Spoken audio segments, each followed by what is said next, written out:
Hello, welcome to Policy Pod by LDA. My name is Matt Gauthier and I'm your host. This podcast aims to break down common trends, problems, and concepts in the life insurance market.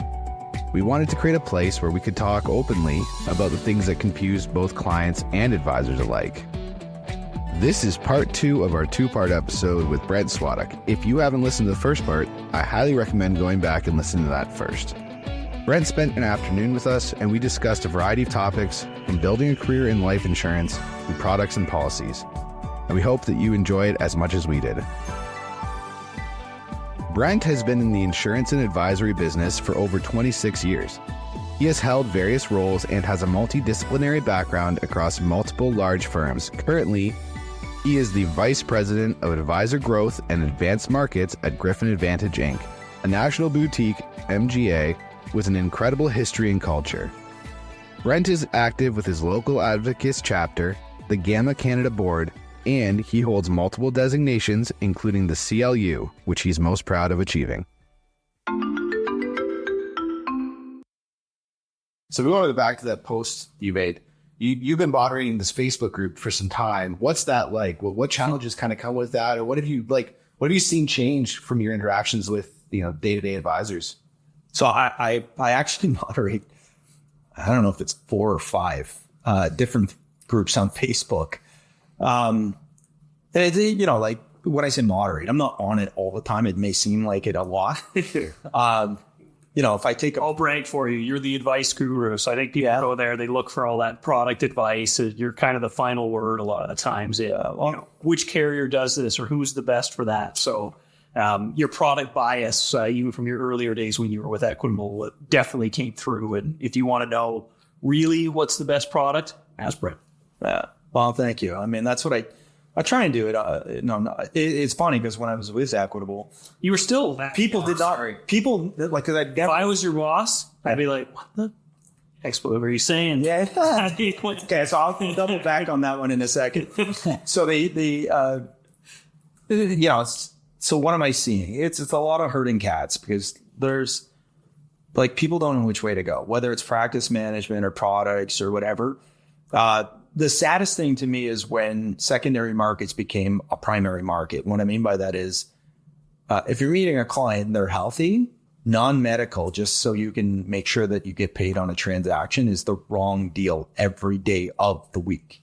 Like there was a reason why people go through medicals or, nowadays they've made it so simple for you to not have to potentially do a medical unless you get randomly plucked, which isn't so random, it seems. But outside of that, it's busy. There's a lot of confusion out there by folks.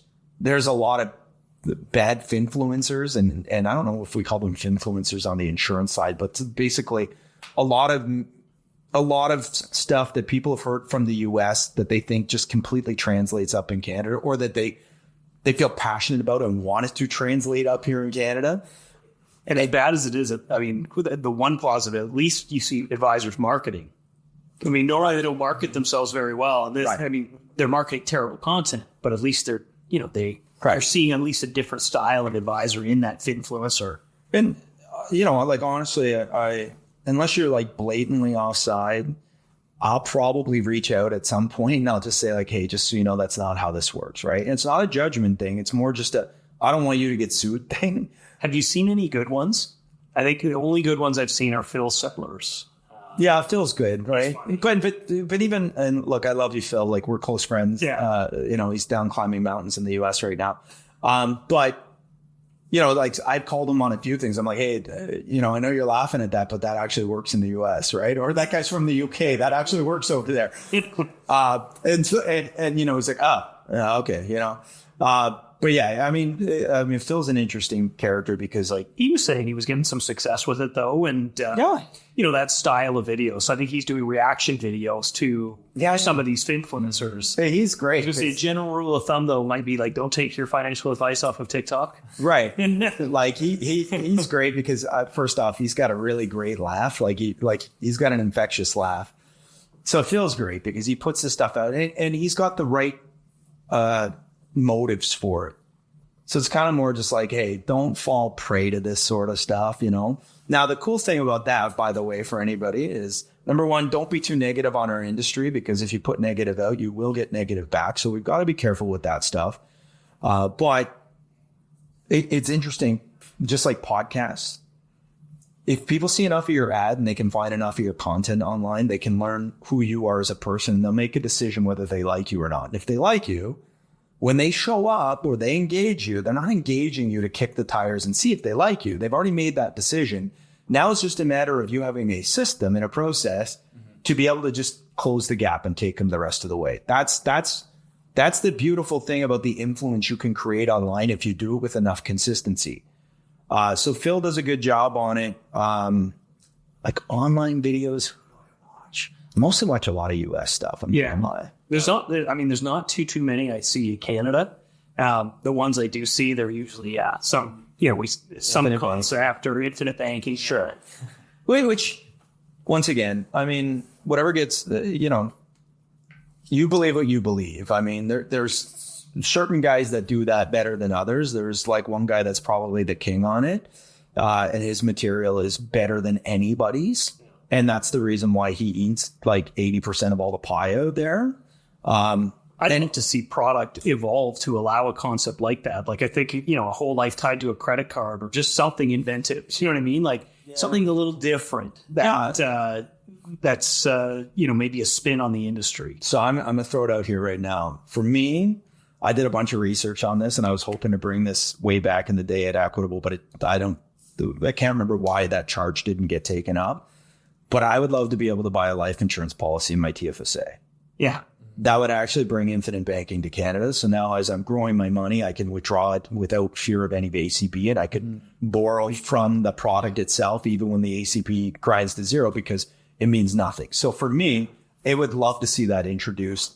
I'd buy one on me, my wife. I'd probably start my kids off with theirs, because I think the ability to not interrupt your compounding in that product and to be able to use that money efficiently without worry about it. Leveraging the cash in that. Yeah.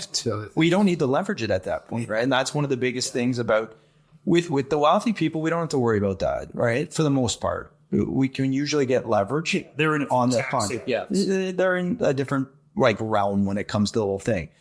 But for the people, and this is like where the one MLM kind of blow up was, they were selling it to like the average public. Everyone wire team. And showing of like, hey, you can leverage this. And it's like, first off, leveraging on wire to UL is very tough. And secondly, your client probably doesn't qualify for the actual leverage. So that's problematic. And if they want to do a withdrawal, now they got to face taxation. So, so for me, I would love to be able to buy a whole life contract, preferably with Equitable Life. But I'm also open with other carriers. It's not just because I have a bias towards them, but they're mutual. And so I would love to be able to buy I can't even tell you what I would buy, right? I would buy a wealth product, so high early value product, absolutely max funded, because I want access to the cash. I don't want to be separated from my money, because the idea is that, I can borrow that over and over and over and cycle that into different things. And I think for advisors, that would be an amazing pickup as well, because listen, no matter how much you're making on your investments, and nobody ever talks about the losers, everybody needs an access to cash, and you just don't want to be that far separated from your money. And if you knew you could get at it, so if I knew I could put, $7,000 into like this TFSA whole life, whatever.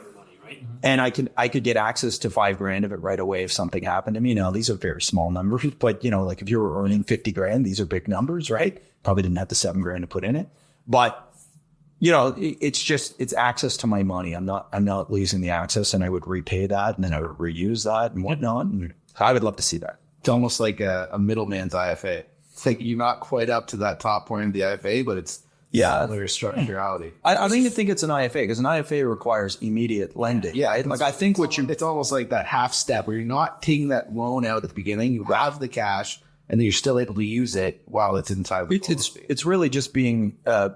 It's teaching people to be balance sheet oriented, right? To know that I'm not so far separated from my money. I know that within 5 years I'm going to shore up and be from the red to the black. I'm not ahead, but really my opportunity cost bought my insurance at that time. And if I need access to that cash, I'm not locked out of it. Like I can get access to it, right? I think one of the other fringe benefits to your idea is that I think a lot of, from an identity standpoint of advisors out there, I think a lot of them maybe have a slight call it bias toward being an investment advisor over an insurance salesperson, perhaps. So selling a more investment focused product could, that's similar to a TFSA kind of thing is maybe an easier sell for the audience. It's also a lot faster too. They like how fast a transaction is on the investment side of the business. That's one thing I've always heard compared to insurance, because if you go through a medical application, that could take forever. You're looking at months for a transaction to happen, as opposed to, we know what's going to happen, right? So it's like, as long as the client has agreed to move the money to you, that's done, right? You agree to buy insurance from me, right? Money pays premium, health buys insurance. So you look great on the outside, but you may look terrible on the inside, right? And so that's always kind of the crapshoot. And then it's like, the other thing too is, which I think advisors once again need a system for, is there's a cooling off period, right? Because people buy emotionally, they validate logically. So if they feel like you haven't really heard them, then there's buyer's remorse, right? And there's an old saying, which this, by the way, is a scripted piece from me, but there is an old saying that says people like to buy, but they don't like to be sold. Mm-hmm. And that's actually not true if you think about it, right? You're a salesman or you're a salesman. We all sell. I love to be sold. I love to be sold by a good salesperson that actually knows my points, right? I hate it, but I like, it's why I appreciate it. I walk away. Cheap. Yeah, that's on my. I can make the beaver on a nickel squeal, right? But we do like to be sold. What we don't like is pressure. What we don't like is to feel like somebody's pressured us into something that really wasn't for us. So if I get past the first stage, that I look at you and I say, this person has the level of influence and authority to lead me where I want to go, then I'm probably moving forward. And if I feel like that you took the time to listen to me, then I can validate logically at some point. I won't be doing it in that meeting, but I feel like, the moon and the stars aligned. And then I leave and I'm like, you know what? I think we're 90% of the way there. I think he 90% hit that product rate. You know what? I need a third barbecue. Have you been in my backyard? He probably looks like smoker. I got the big Weber. I got a charcoal last year. Blackstone. I don't have a Blackstone. It's like a Spider-Man picture. Yeah. It's exactly what it is. That's so funny. I just had that conversation on the weekend because somebody was saying, dude, you need more barbecues? I go, no. You need a Gonzi Dome. You need the Blackstone. I mean, I could be sold another barbecue by the right guy. I can just as easily say no, but if I walk to that store, something that my needs. I thought of the stars aligning. That's the sign of a good salesman. When you go in somewhere and you walk out and be like, man, the stars just kind of align. No, they didn't align. That guy just listened to you, or the lady. Then they listened to you. They listened to what your needs were, and they found something that met your needs without pushing it on you. They're like, oh, this kind of fits. And then you're like, oh, wow, that really all aligned. It's no, that was, like you're saying, structure, scripting, preparation. They knew ahead of time what and it all builds trust. It's sort of like that classic example. We said even when you were at Equitable, you were the non-biased product guy. But it's I forget what it was, that Christmas movie where the girl goes in to get the Macy's doll and they don't have a. Oh, that was Miracle on 34th Street. Miracle on 34th Street. Right. And the Santa refers her to Gimbals down the road. Exactly. So but by doing that, sure, you could have just as easily, taken that bias and said, no, it's got to be our product, but you become the trusted source for everything going forward. So I think, it does have a lot of long-term play. 3-1. So my 3-1 was I figured it out. For every time I tried to send somebody away, either number one, they said, listen, I know you're not the number one, but you're the guy that's been here and helped me do this deal. I wouldn't have been able to do it, and I didn't book it with you. On the odd deal where it was just so blatant, I'd be looking at them and saying, I would not sell this. Then they would do it reluctantly, but they would usually bring 2 to 3 cases to the one that we gave away. So, yes, my manager backs good so far. Yeah. It's a good memory. They knew, I never, they knew, I would always recommend other products, and other companies and stuff, because I'd be like, yeah, you know what? That just didn't, as the advisor and as the consumer, this just did not make sense. And I just always found that just increased brand loyalty. And when I say brand, I meant me. There was loyalty to me where people would come just to get opinion on stuff. And I never took that for granted, right? So I figured, I always looked at it and said, if I force one deal to go my way for my selfish reasons, you'll remember that and we'll probably never do as much business as what we could have together. Yeah. Mm-hmm. What trends are you seeing right now in the industry other than, this constant barrage of the YRTULs? But what AI now? What trends are you seeing in the industry? Like, we are seeing a rise of AI. We're seeing a lot of robo advisors. There's a lot of options for consumers to get access to information, whether it's good information, quality information, or not so good, distrustful information. There's a lot out there. So what trends are you seeing from advisors? What trends are you seeing from consumers? Okay. So I would say I get different vantage points. I'm on my local advocates board. I'm on the Gamma National board, which is Leaders Managers Board. And I'm on a committee for KLU. And so I get a good vantage point of different segments of the business. And so, are we seeing the issue with the builders models? Yes. I don't think it's all as negative. And I think we need to realize that people are coming in and they want to work on a part-time basis, and that's not going to stop. And so we as an industry can lean on the regulator, but then the regulator is going to come down on all of us. So that's a problem. And so I think we need to start figuring out, how do we bring them in and how do we help them regulate to where we need them to be? So there's a lot of ongoing talks around those models. The YRT thing, I don't really see very often because it's not really my market. That's like a lower end market. And so I don't really see a lot of that. Where I see YRT in our market is business owner looking at T100. We mentioned Beneva, BMO. I almost called it EIG. Jesus. Tells you how much they have great products that get better grind down of the ACB than T100. So you can structure the product like T100 and everything. So see that sort of stuff. AI, I think it's really you see some advisors that are already adopting it. If you're not good on scripting, you can use it to help you build scripts. And then you can't rely on it though. You still have to go modify it. I find it's too light for me. Yeah. Okay. That's way too folksy and I don't speak. I know you can get into. I can spot an email 100 miles away when I lead up with somebody. I'm like, yeah, that was ChatGPT. I can see the monikers that it already repeats constantly. Well, and so it's funny because I dropped my daughter at university, and the universities are at first they were so anti ChatGPT, and now they're okay, you can use ChatGPT for some of your research, but you need to cite it, right? And so there's an adoption happening in all levels on that front. Do I think that advisors can learn how to use this? Yeah, I think if you don't understand, a marketing plan, how to build a marketing plan, you could ask it to help build a marketing plan for a new advisor in blankety blank space, right? So I think once again, it comes down to the quality of the questions, right? Isn't that an Anthony Robbins thing? Quality of your life will be determined by the quality of your questions. Well, the quality of your output from ChatGPT will depend on the quality of the input of your questions. And so I think that's the big thing is it's easy to say, lots of people will say, talk about ChatGPT, but they've never asked it a question. Mm-hmm. And then from there, it's how do I refine that question to actually get what I want from it? So AI is going to continue. It'll happen. It'll continue to evolve in planning software too. And so it's already happening in underwriting and stuff. So it's being used at multiple levels. That's not going to stop. What I'm seeing out there, big rise of anybody that can say the word infinite banking, even though they may not have read the guy's book who wrote the damn book, is interesting.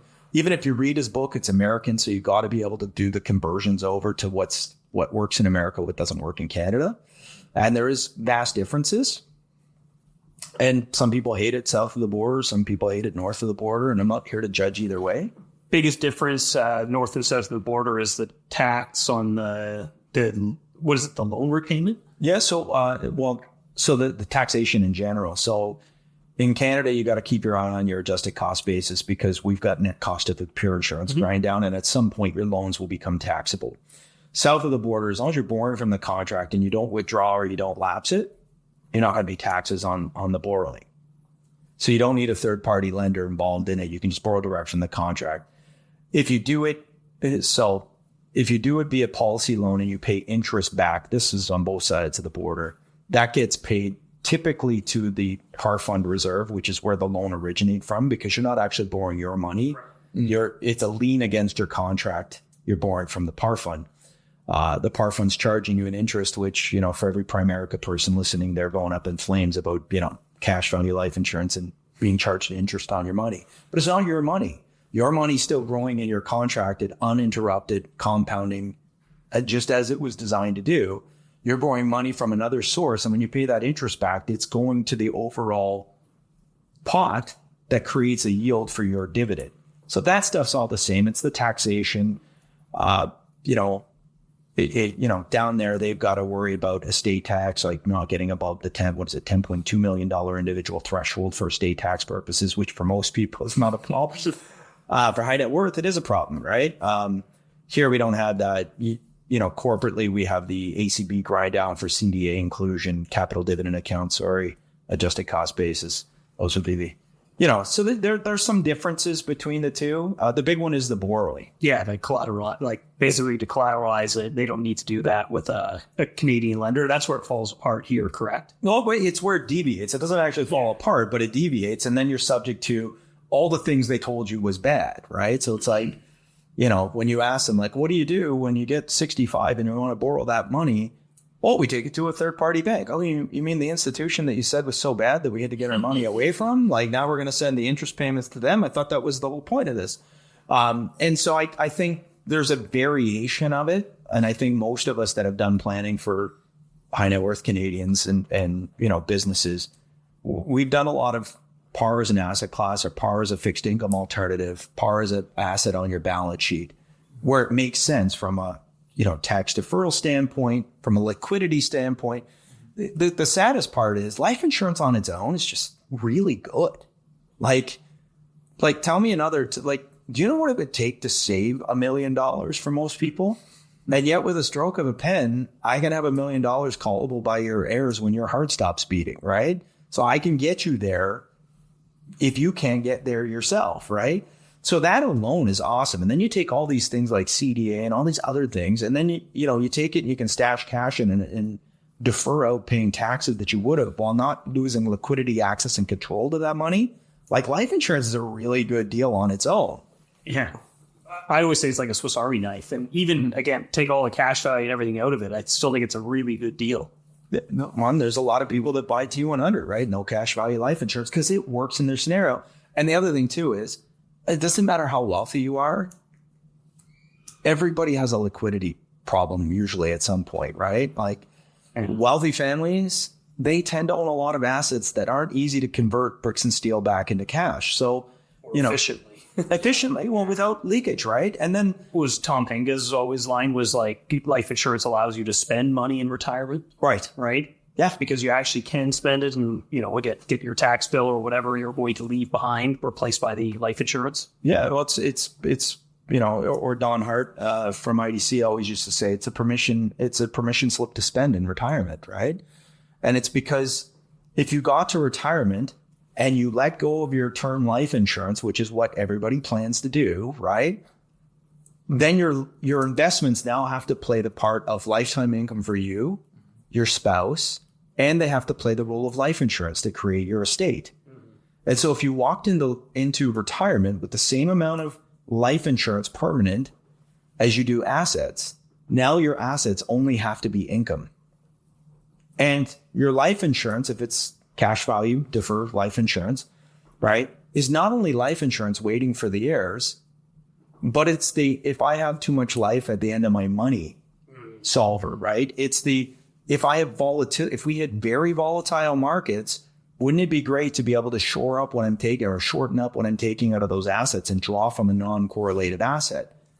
If I need long-term care, could I leverage this and use it for that? Because that probably wasn't built into my financial, mastermind plan, right? Mm-hmm. And so it just allows me flexibility. It allows me options. And let's face it, who doesn't want flexibility and options down the road? Well, I think it just takes away the uncertainty because, I look at someone like my mother, right? And she's doing okay. She's got the whole financial plan, but she doesn't know if it'll last because you don't know how long you're going to live. You don't know what's going to happen with the price of everything. I think we could have seen some interest rate jumps coming our way with the way we were spending. But, for someone who's in retirement, like sort of fixed income and had the plan and it goes, well, how much actual money do I have? Like, how many years is that actually going to last without, okay, I've got the fallback though. I could spend it all. And if something happens, I will be covered. The tax bill will be covered. The cottage will be funded. It's like annuities, right? Like people don't like annuities, but they like guarantees. So it's funny that. Are you seeing more annuities being sold Now? It seems like there's a little bit of a comeback recently. Yeah. I mean, I think back-to-backs are vibrant again, right? Like, I mean, we did a couple comparisons on some cases where it's like, like we're working on one right now where the equivalent yield is like 6.2% GIC. Yeah. Like, I mean, Nice. no reinvestment risk, right? Yeah. So remember, like your client bought a 5.2% GIC, and if they went to buy that same GIC today, they're getting 4.9. Right? This client that gets approved for the life insurance, and we don't do it with one, we do it with two because nobody wants both sides of that risk, right? But we do it with these two, and we get an equivalent yield of 6.2, and they're beautiful. And it's not all their assets. We're looking at 25 to 33% of their assets, so that way they're still very liquid on stuff. You are starting your own podcast. What is it about? I know you said you didn't have a name quite yet for it, but what's it going to be about? Yeah, so I've been toying with it. So ever since I went on the first podcast that I did, I was like, you know what, this is really great. And then I started studying podcasts. And then I went to PodCamp recently. And so, learning all the tricks of the trade and whatnot. And so it's going to be on all the stuff I wish somebody had told me when I came in the business, or all the stuff I've learned over time. And I'm hoping to do some great interviews with people that I've had the pleasure of working with that I've learned so much from, like just absorbing what they do in their business and what makes them tick and that.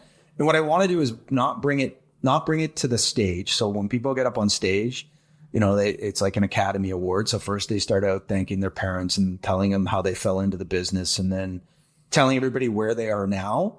And that's just for the people that are already on that level. They already got their business model going. What I want to do is bring it down to, okay, let's bring it down. Like, what did it look like when you first started? What's the first 3 steps you took? Right? Because I just think we don't get enough of that. Like you're successful, great. But if I can't take something tangible and work with it today, let me do that. Like, let me get some mentorship in different phases and stages. And so I want to talk to people in their various stages. Like, you might be in the mature stage, but can I rewind you back? Can I take you back to the point?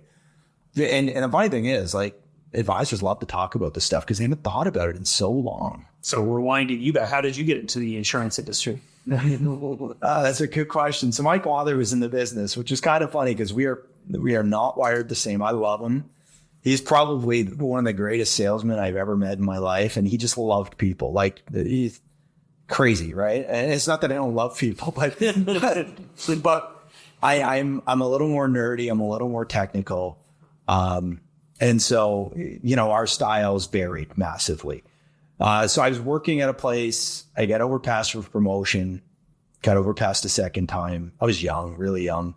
And I thought, okay, you know what? My father had said, well, if it ever gets bad enough, you can always talk to the guy from like our office, my manager. So I ended up having to talk to the manager. I did the test. I got brought in, had no clue what I was doing. I sucked at math. I was terrible at problem solving. So I should get into a business that's all math and problem solving. So that's good. But yeah, I came in, my manager, once again, he was stylistically very different than me as well. He gave me what he could. There was a whole bunch of stuff I had to learn the hard way. I read a ton of books along the way, as you mentioned. I saw a bunch of speakers. I actually was introverted. I mumbled when I first got in the business. So like, you couldn't stack more cards against somebody than me. I have no clue. I had no pipeline management or cash flow management. It's thank God I have a wife that's so supportive and understanding. And that's the thing about hidden potential. You don't see it, but somebody else sees it. And fortunately, she played the long game. It was willing to let the compounding happen, which is good. Because, I can't say many people probably have that belief and long-term vision that she bought into, right? Because I don't even think I bought into it, but I think she saw something. And so it was, so I fell in that way. I was an advisor for a number of years. I was a mediocre advisor. I had some months that were phenomenal. I'd make some big sales and then I'd take way too much time.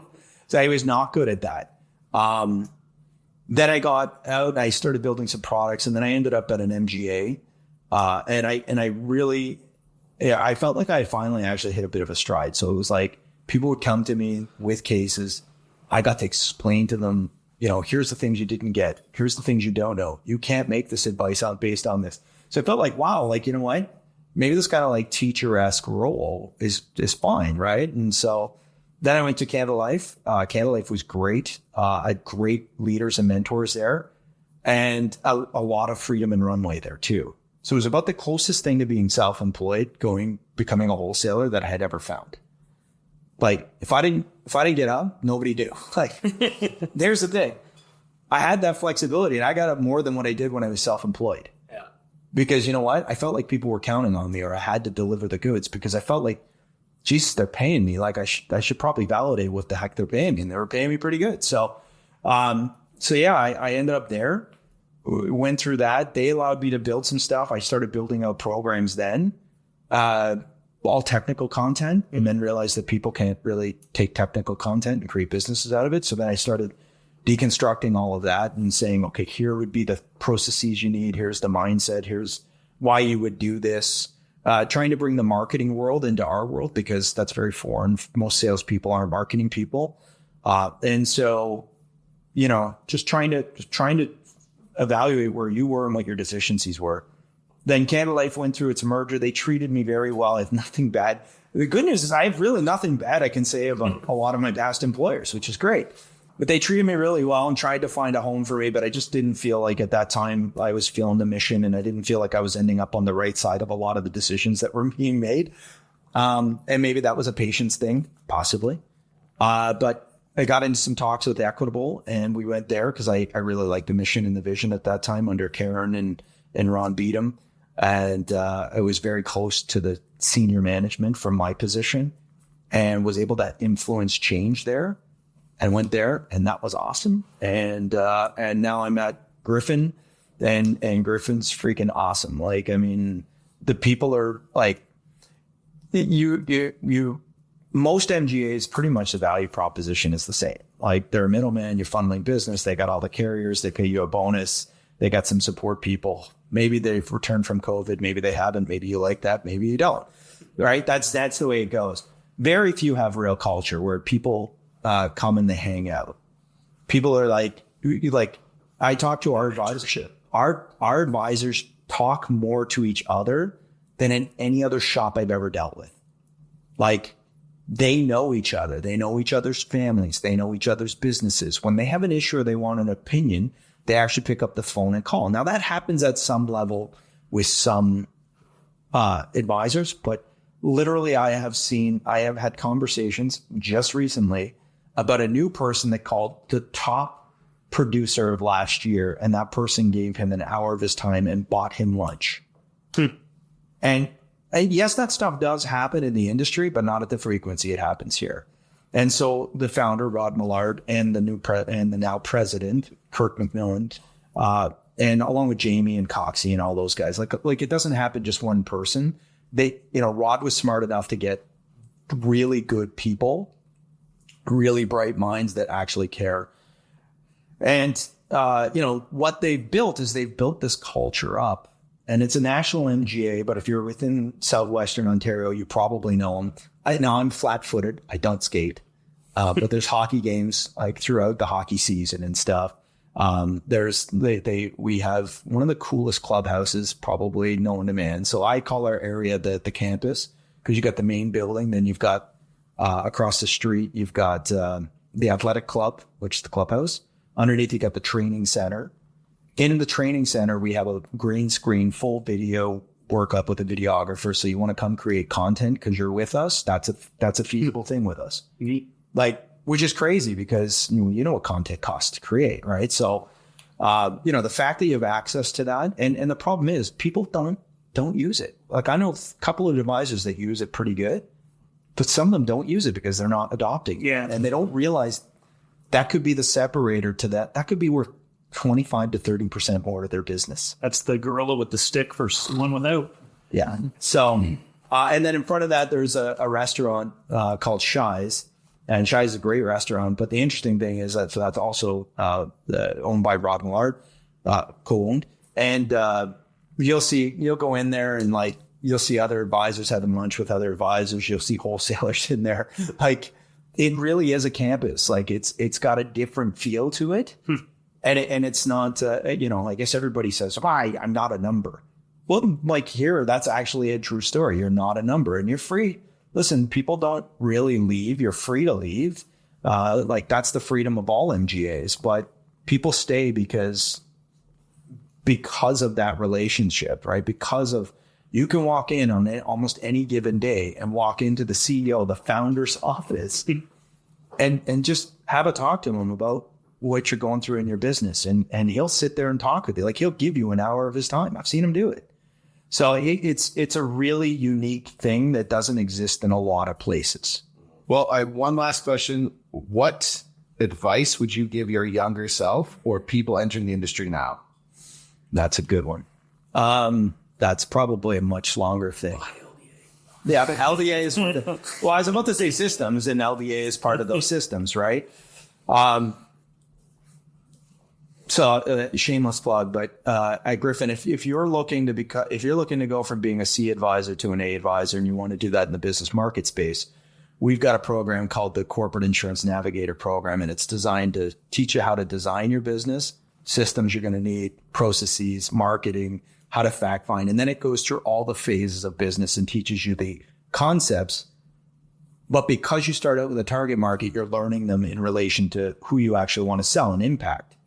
So for me, if I had to start all over, like it would be like business school, but on this business, I would start out maybe with my Project 100, which we talked about and laughed about earlier. But I didn't really have one because I had a father, so I didn't have friends and family to sell. I would start out with the friends and family gig. Okay, fine. But I would start out with a target market. And I would model that target market. So one of those firms I like in the States is a group called North Star Resource Group. If you join North Star, you're coming out of university typically. You're either got to specialize in engineers, lawyers, dentists, or I don't remember. There might be another one in there, but for sure to be one of them. Originally, they were just engineers. And from there, you will learn everything about engineers, what they make when they come out of university, how many of them start businesses, what the faults are. Yeah, everything. But you get indoctrinated into their way of thinking. So that way you can Trojan horse into the conversation going on in their head easier. And you know what they're going to need to process. So you create entire systems and processes around repeatable steps. And the reason why is, once again, call reluctance, approach reluctance goes way down when we know that we have the influence and we've got the modeling and the systems to actually help somebody. Think of it like, none of you guys are probably English soccer guys, but my wife will often laugh because we'll go through a place and I'll see somebody walking with, if it's, as long as it's, I'm an Arsenal fan, so as long as it's not Tottenham or Chelsea, I'm cool. Tottenham, way worse than Chelsea for me, right? But like, I'll pick up talks with people, and it's just because I can see the badge on there, and I'll be like, that was a tough one. Or, like if they're a United fan like Cooper, I'll be like, you guys got to fire your manager. If it's a Tottenham guy, he's going to get it a little bit hard, just because that's a rival club for us. But so it doesn't even matter if you like soccer, right? Just here's what you take out of that. It could have been cars for Larry. It's the commonality. I can see the badge on your jersey, so I'm able to talk to you fast. I'm able to make a connection. We may not take it any further than that, but I may say to you, we might have a good back and forth. And I might say, what does this guy do for a living? And then I'd swing the conversation in wherever I want it to go. If we don't want a conversation to go anywhere, we just tell them we sell life insurance. And that usually stops the conversation, right? Right? It's like that book on a plane. I sell life insurance to people on a plane or whatever it is, right? Could we leave a seat open next to you? Yeah, but it's you when you find that commonality. So whether it's soccer or it's, I know everything about a blue collar worker, and I see an older guy that is maybe driving a van, and I say, and this is not me. I learned this from somebody else who specializes in it. And I said, oh, you're still on the tools. Guy goes, oh yeah, what do you do? I said, I sell life insurance to professionals like you, right? Because I'm not on the tool. So I'm like, that's about as deep as where my knowledge is going to go. And then it's going to go bad, right? So it's enough to make you seem authentic enough to get the intro. But if you're a plumber and you make the transition into life insurance, then like, doesn't serving the person you last were just make the most sense? Like, you know what it was like, and I pick on plumbers, but I think first off, plumbers make incredible livings. And if you've ever needed a plumber, you're the most thankful that the plumber ever came over, right? And when he says, that bill's going to be this, like, it's like funny how that doesn't hurt as much as like when it's something like else, because you're just like, I have a serious problem and you fix the problem. And I know that's going to come with a price tag. And if you come under that price tag, I think you're like the second coming, right? So this is awesome. And so I just look at it like, if you were a plumber, the things like plumbers are always in demand. So like, let's say you work for somebody all day. What do you do at night on the way home? Well, you stop in and you see a couple side jobs, right? Because your cousin calls you and your friend calls you. Somebody calls you within the neighborhood, right? So they make a lot of side money, but that comes at the expense of relationship a lot of times, right? Both with their kids sometimes and until they learn the balance, right? And so if you understand wife management, if you understand cash flow management, if you understand, and I don't mean that in a negative way.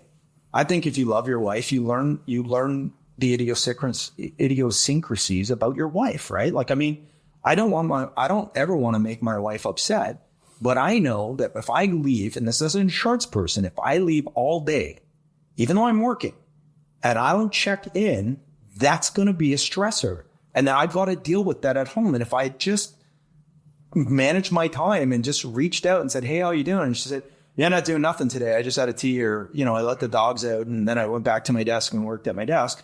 That's enough that we don't have that stress. And when you understand, like, I understand relationships with advisors because I was an advisor, right? So advisors are my clients. Specifically now, my clients are advisors that target high net worth individuals. But if you were coming in the business and plumbers were your thing because that was who you were, you could have such impact with those people. Now, you might say, hey, I hate those idiots and they don't make a lot of money and because you came from something that doesn't work. Fine, model something else. Like, nobody says you have to build it on that. But if there's an opportunity there, your reluctance, your ability to lead, their ability to buy into you goes way down. Like, it can happen a lot quicker. And I think the problem is when we try and be all things to all people, it's like the difference between a light and a laser beam, right? Laser beam cuts through things, the light just shines on things. But the problem is, you get too much time in between, too much space in between, and too much doubt in between.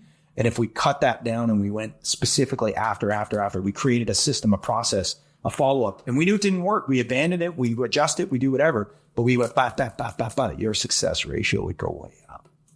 Mm-hmm. Awesome. Well, thank you very much for coming. It's just been a great conversation. I think I speak for everybody on that one. Always fantastic to have you on and have you in the office. Yeah, for sure. So we look forward to your podcast, and we'll pump that in as soon as we hear more about that. If anybody wants to find you, you're on LinkedIn. Anywhere else they can look for you? LinkedIn, Instagram under Swatzilla. Yes, that's part Swatuk and part Godzilla.